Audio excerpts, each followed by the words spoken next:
what would people gain from wearing a mask, and why are you opposed to wearing one yourself? Well, I just don't want to wear one myself. It's a recommendation. They recommend it. I'm feeling good.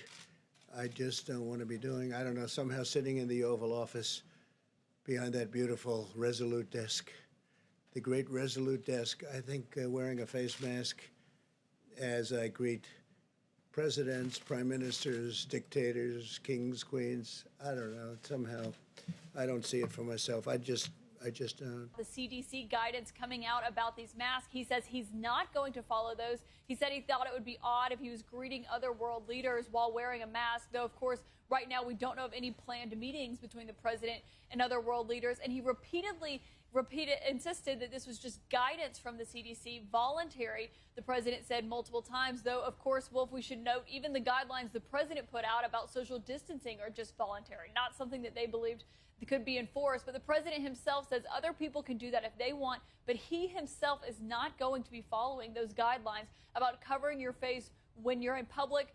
Of course, the context for that, Wolf, is we did find out today that people who are around the president are now going to be getting those quick rapid-fire tests for coronavirus, the ones where you find out within 15 minutes whether or not you have it. So the president will have that layer of protection, but he says he's not going to be covering his face like the CDC is recommending that the rest of the nation should.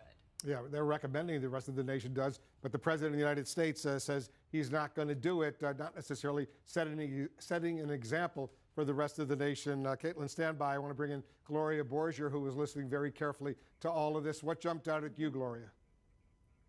Well, I want to agree with Caitlin that there was a stunning lack of clarity on a lot of fronts coming from the President of the United States here. If you talk about the face coverings, it was sort of maybe do as I say, but not as I do, because while he sort of suggested people ought to do it, indicating that we've just maybe recently discovered that you can spread the virus even if you are asymptomatic. And we know, Wolf, you've been talking about it for, what, almost a month now, that you can spread it. If you are asymptomatic, people have known that, and suddenly he's saying, well, we just learned this, so this is what we're recommending, but by the way, I'm not going to do it. And clearly his reason was because I don't want to look silly. I'm just not liking the way it looks at the Resolute desk in the Oval Office.